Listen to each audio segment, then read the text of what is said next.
بسم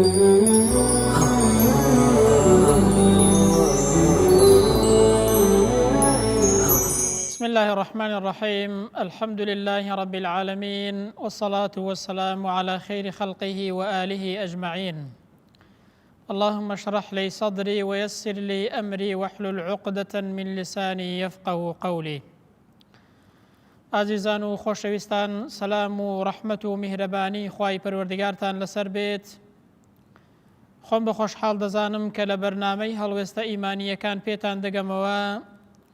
ئومێدمان وایە ئەو بابەتە ئیمانیانە جێگای ڕەزامەندی خوای پەروەردگار بن، باسکردنی ئەو بابەتە ئیمانیانە خوای پەروەردگار قبوڵیان کات و لێمان ڕازی بێت، و پاشان ئەو هەڵوێستە ئیمانیانە ئیمانمان بەهێزکەن و ئیمانمان لە دڵ و دەرووندا جوانکەن، و ئێمەش خۆمان وا لێ بکەین ئیمانمان دامەزراو بێ بۆ ئەوەی هەڵوێستی بەرزی ئیمانیمان هەبێت.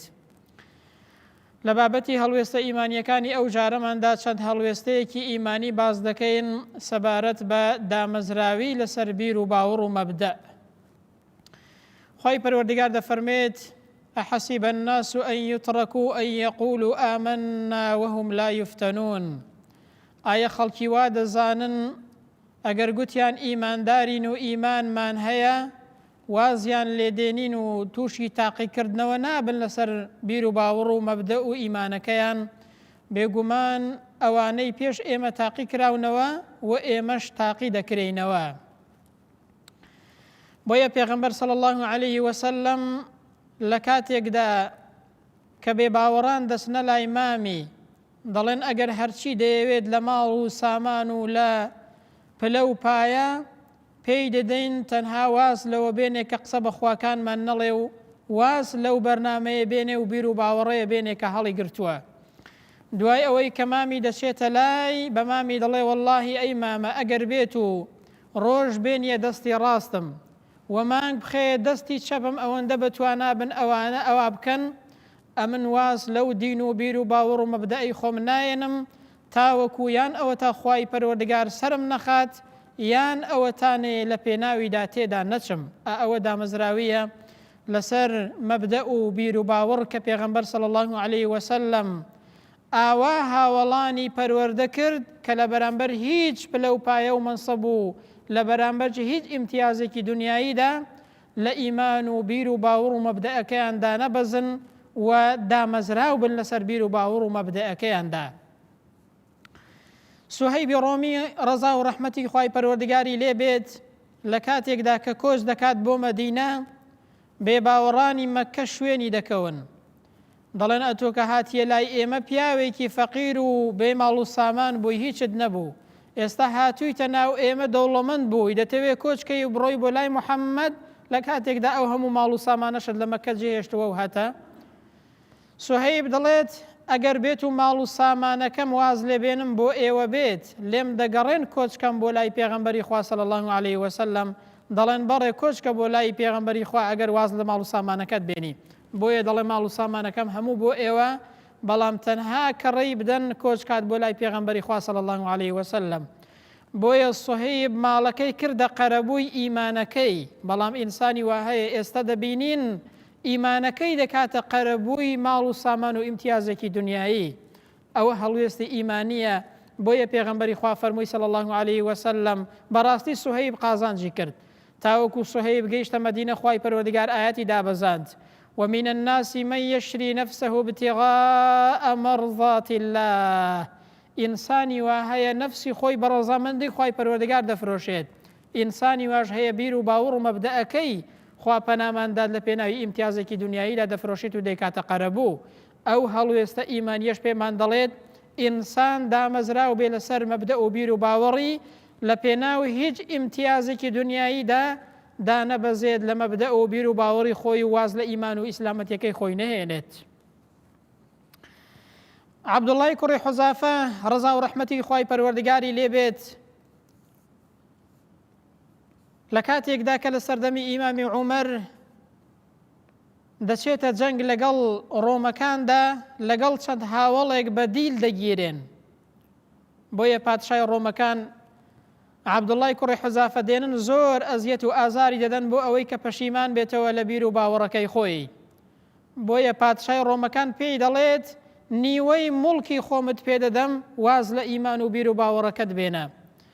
بەڵام عەبدوڵڵای کوڕی حوزافە کە ئیمانی لە دڵدا دامەزراوە کە خاوەن هەڵوێستی ئیمانیە دەڵێ بەڕاستی نەک هەر نیوەی مڵک و ماڵی خۆت، ئەگەر هەموو ماڵی مڵکی عەرەب و عەجەمیشم پێ بدەی و هەموو ماڵی خۆشتم پێ بدەی بۆ یەک لەحزە واز لە بیر و باوەڕ و ئیمانەکەی خۆم ناهێنم، بۆ یەک لەحزە واز لە بیر و باوەڕ و ئیمانەکەی خۆم ناهێنم.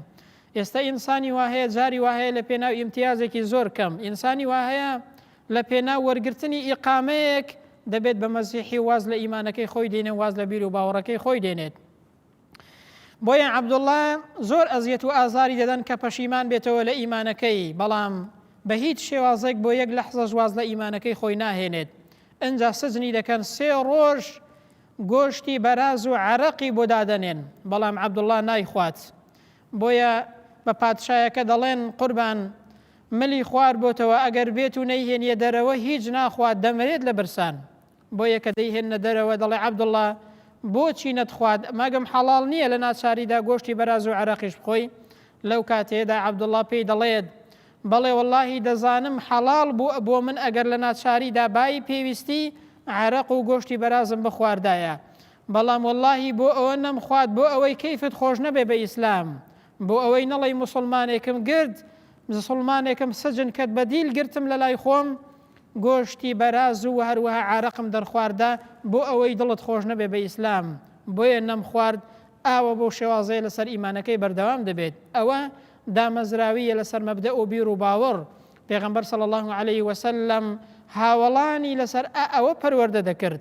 دەبێ ئێمەش تەماشای خۆمان کەین ئەوڕۆ ئێمە لەکوێی ئەو بابەتە داین. بۆیە خوای پەروەردگار دەفەرمێت من المؤمنين رجال صدقوا ما عاهدوا الله. لا إيمان داران كسانێک هەن ئەو وعد و پەیمان و بەڵێنەی کە بەخوای پەروەردگاریان داوە هەتا وەکو دەگەنەوە خزمەتی پەروەردگاریان لەسەر ئەو بیر و باوەڕ و مەبدەئیان دامەزراون و ڕاست دەکەن لەسەر ئەو بیر و باوەڕ و مەبدەئیان لەسەر ئەو پەیمانەی کە داویانە بەڕاستی دەیگەێنە سەرێ هەتا وەکو دەگەنەوە خزمەتی پەروەردگاری خۆیان. من المؤمنين رجال صدقوا ما عاهدوا الله عليه. بەڕاستی ئەوانە ئیمانیان وەکو چیا لە دڵ و دەرووندا دامەزراو بوو کە لە لای پێغەمبەری خوا صلی الله علیه وسلم پەروەردە بوون. دەبێت ئێمەش تەماشای خۆمان کەین ئەوڕۆ ئێمە ئیمانەکەمان لە چه ئاستێکدایەوە لەکوێ ئەو بابەتەداین. یەکێکی دیکە لە هاوڵانی پێغەمبەری خوا صلی الله علیه وسلم عەبدوڵڵای ذولبیجادەین کە نمونە و ڕەمزی گەنجی دامەزرا و خاوەن ئیمان و دامەزراوە لەسەر مەبدە و بیر و باوەڕی خۆی گەنجێک بوو عەبدوڵڵا. بە گچکەی لە منداڵیدا باوکی دەمرێت لە لای مامی پەروەردە دەبێت و مامی سەرپەرشتی دەکات. بۆیە مامی یارمەتی دەدات هەتا وەکو تۆزێک بار و گوزەران و ژیانی باش دەبێت. دیارە ماڵێکی زۆر فەقیر بوون هەر لە منداڵیەوە باوکی دەمرێت. مامی ماڵ و سامانی دەخاتە بەردەست، بەڵام عەبدوڵڵا نوری ئیمان و ئیسلامەتی دەچێتە ناو دڵ و دەرونی. ئیمانی وەکو چیا لە دڵ و دەرووندا دادەمەزرێت. ئەو گەنجەیە چاوەڕوان دەکات بۆ ئەوەی کە مامیشی موسڵمان بێ بە یەکەوە بچن بۆ لای پێغەمبەری خوا صلی الله علیه وسلم، بەڵام زۆر چاوەڕوان دەوێت مامی هەر موسڵمان نابێت. تاوەکو ڕۆژێکیان عەبدوڵڵا دەڵێ ئەی مامە بەڕاستی من دەمێکە چاوەڕوانی تۆم بەوەی کە بچین بۆ لای پێغەمبەری خوا و ئیمان بێنی و موسڵمان بی، بەڵام دیارە هەر موسڵمان نابی. بەخوا من موسڵمان بووم و دەمێ بچم بۆ لای پێغەمبەری خوا. بەڵام مامی پێی دەڵێت بەڕاستی ئەگەر بچی بۆ لای موحەممەد هەموو ماڵ و سامانی خۆت لێ دەسەنمەوە، تەنانەت جلەکانی بەریشت دەبێدانەی ئاوا بەو شێوازەیە بڕۆی هەموو شتێکت لێ دەسەنمەوە. بەڵام عەبدوڵڵا کە ئیمانی لە دڵ و دەرووندا دامەزراوە کە خێوەن ئیمانی بەرزە هەڵوێستی ئیمانیە، لەو کاتێدا ئیمانەکەی هەڵدەبژێرێت ماڵ و سامانەکەی هەمووی دەداتەوە بە مامی. بۆیە مامەکەی تەنانەت جلەکانی بەریشی لە عەبدوڵڵا دەسەنێتەوە، دەچێتەوە لای دایکی پارچە قوماشێکی زۆر ئەستور یاخود گونیەیەک بۆی دەکات بە دوو پارچە بۆی دەدورێت و عەبدوڵڵا لەبەری دەکات و بەڕێ دەکەوێت بۆ لای پێغەمبەری خوا صلی الله علیه وسلم. دەچێ بەرەو مەدینە و بەرەو لای پێغەمبەری خوا لە دەمە و بەیاندا دەگاتە مزگەوتی پێغەمبەری خوا صلی الله علیه وسلم. پێغەمبەر کە دێت بۆ نوێژی بەیانی دەبینێ ئەو گەنجەیە لەوەیە کە گەنجێکی غەریبە لێی دەپرسێ ئەتۆ کەی؟ دەڵێ من فڵان کەسم. پێغەمبەر دەفەرمێ بەڕاستی ئەتۆ عەبدوڵڵای زولبیجادەینی خاوەند و پارچە قوماشە ئەستوورەکە یاخود خاوەند و گونیەکەی کە دەنگ و باسی خۆی بۆ باز دەکات. بۆیە پێغەمبەر بە عەبدوڵڵا دەڵێ لێم نزیک بەوە، لە پێغەمبەری خوا نزیک دەبێتەوە تاوەکو قورئانێکی زۆر لە خزمەتی پێغەمبەری خوادا فێر دەبێت صلی الله عليه وسلم. کاتێک کە دەچن بۆ جەنگی تەبوک عەبدوڵڵاش لەگەڵ پێغەمبەر و هاوڵان دەکەوێتە ڕێی صلی الله عليه وسلم، بەڵام لە دەمە و ئێوارەدا عەبدوڵڵا گیانی دەسپێرێت و دەچێتەوە خزمەتی پەروەردگار. عەبدوڵڵای کوڕی مەسعود بۆمان دەگەڕێتەوە دەفەرمێت لە تاریکایی شەو لە نیوەی شەودا بەخەبەر هاتم ڕووناکی ئاگرێکم بەدی دەکرد، چوون بەرەو ئاگرەکە کە دەبینم پێغەمبەری خوا صلی الله عليه وسلم لەگەڵ ئیمامی ئەبوو بەکر و ئیمامی عومەردا قەبرێکیان هەڵکەندووە و گۆڕێکیان هەڵکەندووە و عەبدوڵڵای زولبیجادەین گیانی سپاردووە و بە خاکی دەسپێرن. بۆیە پێغەمبەر لە ناو گۆڕەکەدا بوو فەرمووی براکەتانم لێ نزیککەنەوە ئیمامی ئەبوو بەکر و ئیمامی عومەریش عەبدوڵڵایان نزیک دەخستەوە لە پێغەمبەری خوا صلی الله عليه وسلم. لەو کاتەدا پێغەمبەر فەرمووی ئەی خوای پەروەردگار، ئەی خوای پەروەردگار، من ئەوڕۆ ئێوارە لە عەبدوڵڵا ڕازی بووم، یا ڕەبی خوای پەروەردگار ئەتۆش لێ ڕازی بی. بۆیە عەبدوڵڵای کوڕی مەسعود دەفەرمێ بەڕاستی خۆزگەم دەخواست کە خاوەنی ئەو گۆڕە ئەمن بوومایە، چونکە پێغەمبەری خوا صلی الله عليه وسلم دوعای بۆ کرد فەرمووی ئەمن ئەوڕۆ ئێوارە لە عەبدوڵڵا ڕازی بووم، ئەی خوای پەروەردگار ئومێدم وایە کە ئەتۆش لێ ڕازی بی. ئەوە سەرنجامی دامەزراویە لەسەر بیر و باوەڕ، لەسەر مەبدە و قەناعەت و ئیمان. شێوازەیە دەمرێت کە پێغەمبەری خوا صلی الله عليه وسلم دوعای بۆ دەکات و بۆی دەپاڕێتەوە. ئەوەش هەڵوێستەیەکی ئیمانیە کە هەڵوێستەی گەنجێکە کە هاوڵی پێغەمبەری خوایە صلی الله عليه وسلم لە بەرامبەر لێسەندنەوەی هەموو ماڵ و سامانێک تەنانەت جلەکانی بەریشیدا پەشیمان نەبووە لە ئیمانەکە و پێغەمبەری خوای هەڵبژارد، ماڵەکەی دایەوە مامەکەی ئیمانەکەی هەڵبژارد و چوو بەلای پێغەمبەری خوا صلی الله عليه وسلم.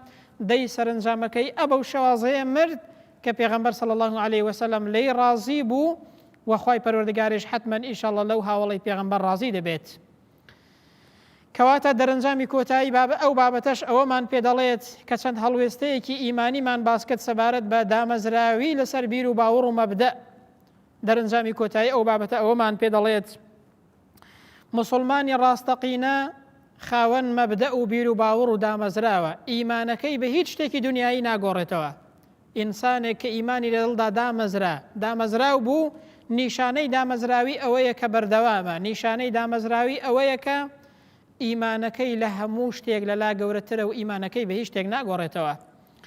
تەماشاکەن سەید قوتب ڕەزا و ڕەحمەتی خوای لێبێت چەند ڕۆژێک پێش ئەوەی کە لە سێدارە بدرێت پێیان گوت تەنها یەک وشە بنووسە، تەنها یەک ئیمزا بکە، چەند وشەیەک بنووسە و ئیمزایە بکە بۆ جەمال عەبدولناسر بۆ ئەوەی کە بڕیاری لە سێدارەدانەکەت هەڵبوەشێتەوە، تەنها یەک ئیمزا بکە و چەند شتێک بنووسە بۆ جەمال عەبدولناسر. بەڵام سەید قوتب کە ئینسانێکی دامەزرا و خاوەن ئیمان و مەبدە و بیر و باوەڕە، لەو کاتەیەدا دەڵێت ئەو پەنجەیەی کە شایەتومانم پێهێناوە، ئەو پەنجەیەی کە شایەتومانی یەکتا پەرستیم پێداوە لە نوێژدا، ڕێگریم لێ دەکا لەوەی کە یەک پیت بنووسم بۆ ئینسانێک کە حکمێکی تاغوتی هەیە، بۆ ئینسانێکی زاڵم و ستەمکار، بۆ ئینسانێکی بێدین تەنانەت یەک حرفیش نانووسم. ئەو پەنجەیەی کە شایەتومانم پێهێناوە، ئەو شایەتومانە ڕێگریم لێ دەکا لەوەی کە تەنانەت یەک حرف بۆ کەسێک بنووسم دان بە حکمێکی تاغوتی دابێنم. ئەوە دامەزراویە لەسەر ئیمان و مەبدە و بیر و باوەڕ. ئێمەش پێویستە ئەوڕۆ تەماشای خۆمان کەین، ئایا ئێمە لە کوێی ئەو هەڵوێستە ئیمانیانە داین و لە کوێی ئەو بابەتە داین و لە کوێی دامەزراوی داین لەسەر بیر و باوەڕ و مەبدەئەکەمان. دەیدەبینین بەڕاستی ئەوڕۆ زۆر لە مسلمانان پێچەوانەی ئەو نمونە دەبینین برام. بۆیە پێویستە بە خۆمان دابچینەوە و تەماشای خۆمان بکەین ئینسانی مسلمان کە ئیمانی لە دڵدا دامەزرا، ئیمانەکەی بە هیچ شتێک ناگۆڕێتەوە و ئینسانێکی دامەزراوە. دووهەم لە دەرەنجامی کۆتایی ئەو بابەتە ئەوەمان پێ دەڵێت بەڕاستی ئەگەر مەبدەئی بوون نەما ژیان تامی نامێنێت. پێغەمبەری خوای دەفەرمێ صلی الله عليه وسلم تعیس عەبد الدینار والدرهم، دەک عەمری ئەو کەسە نەمێنێ کە دەبێتە بەندەی دینار و دیرهەم، ئەو کەسەی خاوەنی هیچ مەبدەئێک نییە. ئەوڕۆ زۆر کەس و زۆر جیهاد ئیش لەسەر ئەوە دەکەن کە پیرۆزی لە دڵی ئینساندا نەمێنێت، خوای پەروەردگار لە دڵی ئینساندا نەمێنێت، بیر و باوەڕ و مەبدە لە دڵی ئینساندا نەمێنێت، ئینسان پابەندی هیچ شتێک نەبێت، پابەندی هیچ بیر و باوەڕ و قیەم و ئەخلاقێک نەبێت، بەڵام دینەکەمان فێرمان دەکات کە ئێمە دامەزراو بین لەسەر بیر و باوەڕەکەمان و لەسەر قەنەعاتەکەمان، خوای پەروەردگارمان لە دڵدا گەورە بێت و دامەزراو بین لەسەر دینەکەمان، چونکە ئەوە لە قازانجی دنیا و قیامەتی ئێمەدایە. ئەگەر بەڕاستی مەبدەئی بوون نەما ژیان تامی نامێنێت. ئەنجا سێهەم لە کۆتایی و لە دەرەنجامی کۆتایی ئەو بابەتە ئەوەیە بەڕاستی دینداریش پێویستی بە بازدان هەیە، ئەو بەهەشتە هەر لە خۆ دەست ناکەوێت، ڕەزامەندی خوای پەروەردگار بەلاش دەست ناکەوێت. دینداریش ئەگەر ئینسان بیەوێت بگاتە ڕەزامەندی خوای پەروەردگار بەڕاستی دەبێت لە دنیادا باجی بۆ بدات. بۆیە خوای گەورە دەفەرمێ ئین الله اشترى من المؤمنین أنفسهم وأموالهم بأن لهم الجنة. خوای پەروەردگار نەفس و سەر و ماڵی لە ئینسانی ئیماندار کڕیوە لە بەرامبەردا بەهەشتی پێدەدات. دەی ئینسانێک کە خۆی فرۆشت پێت بەخوا و بە ڕەزامەندی خوای پەروەردگار دەبێت لە دنیادا دامەزراو بێ لەسەر بیر و باوەڕ و قەنەعاتەکەی خۆی، ئەو جا بەهەشتی خوای پەروەردگار دەست دەکەوێت.